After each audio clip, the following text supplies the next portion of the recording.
I locked myself in the toilet for 2 hours the first time I was in this area. It was embarrassing. It's more like an embarrassing moment, not a crazy experience. But they have this kind of like a ham roll, so it's like meat. They look like meat outside, but when you cut them, they have like fillings inside, like vegetables, like stuffings inside. And I thought that was kind of weird, because I like to be able to tell what I'm eating, but when they mash up the vegetables and mix it with other stuff and then stuff it inside the ham, it's kind of weird for me. In Norwich, um, one time me and my company we received a referral to visit, and she on the referral it says that she would like to learn more about the church and receive a Book of Mormon. And we were so excited about it. So we decided, okay, we will look up where she lives and we will deliver this Book of Mormon that she ordered. And then we found out she actually lives in a village outside the main Norwich city. So we needed to take a bus in order to get to her. But there's not many buses that go there, but we eventually found one that we thought could get to her. So we got on the bus. We planned, because it's really far away, so we planned like 2 hours to travel there and then give her the Book of Mormon, teach her a little bit, and then come back.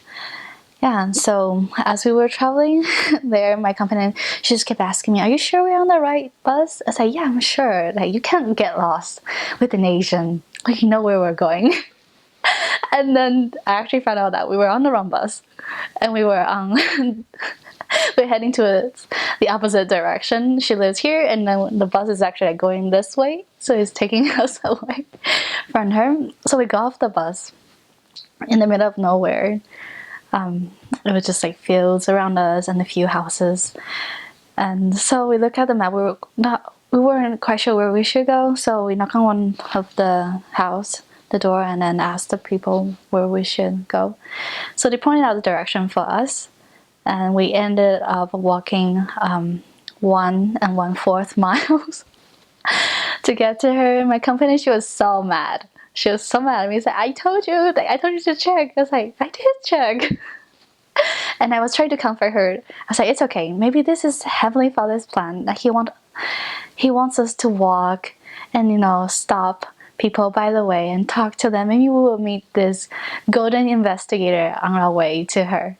So we walked for 2 hours, or a little bit more than 2 hours to get to her. But there was no one on the road at all. There wasn't even a road. It was just this muddy road with fields on 2 sides and with cattle.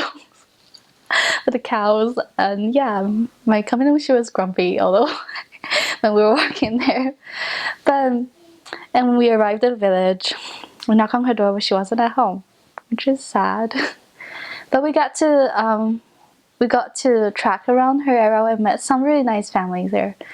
Yeah, and at night we had to call the zone leaders to come and get us and to rescue us, because there was no bus that would get us back.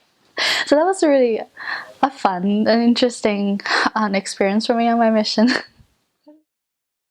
About almost 3 months out on my mission, and it was a Sunday, and I was printing out the progress record for the World Council that me and my company will attend.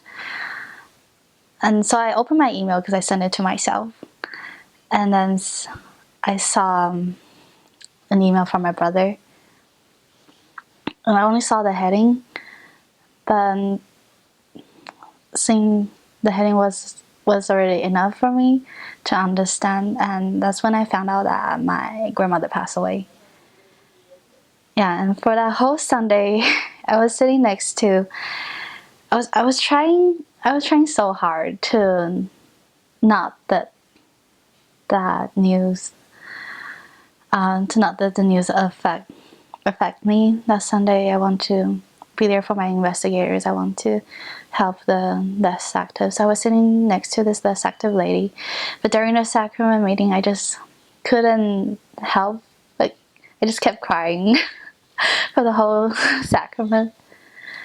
Yeah, and she turned to me and she was like, are you sick? I was like, no, I'm not sick. And she was like, are you touched by the Spirit? And I was like, yeah. Because I couldn't tell her that my grandmother had passed away. I was like, yeah, it was the Spirit. So it was a very difficult time, and after church, I eventually decided that okay, I need a priesthood blessing, and so I asked my zone leader to give me a priesthood blessing. And when he gave me the priesthood blessing, he said that my families will be comforted, and my grandmother, she will be with me, like she will be there to support me on my mission. And that, I guess, that is the first time on my mission, not the first time in my life, but the first time on my mission that I feel like Heavenly Father really is there for me, and He understands what I need. And at that time, I couldn't understand like why on my mission, why I'm so far away from my family. I couldn't be, not only I wasn't there when my grandmother passed away, but I couldn't be there for my family. I want to be there to comfort them, to be a support for them, but now I'm just so far away. I couldn't understand why. And at first I was thinking, I was feeling, oh, this is so unfair. Like, shouldn't Heavenly Father be taking care of my family while I'm on my mission? Isn't that a promise? But he was taking care of my family, and He was even taking care of me, even my grandmother. And yeah, and I always believe that everything happens for a reason. And after that, I feel like my testimony has grown so much. A lot. I grew up in the church, and I always believed like everything I learned that my parents taught me. I know the plan of salvation. I believe it. I believe in Jesus Christ and Heavenly Father. But when that happened, it kind of pushed me a little bit, even more forward. I remember that night I knelt down and told Him, Father, I believe in all these things that I've learned in the gospel, but I need to know. I really, really need to know if the plan of salvation is true. I really, really need to know if I can see my loved ones again. And I received an answer. And the next week we taught an investigator about the plan of salvation, and I noticed that how I teach a lesson just completely changed. I wasn't just sharing something that I learned, that I'm supposed to share anymore, but I'm teaching them something I know is true, like for sure, and something I want them to have in their life as well. And one of my favorite things on my mission is that seeing when people understand who they really are and who Heavenly Father is to them, they have that sparkle in their eyes. When they suddenly understand Heavenly Father's plan for them, His expectation for them, His blessing for them, they have this light in their eyes. And I'm just so grateful for having that experience on my mission, because I think it helped me to gain a stronger testimony.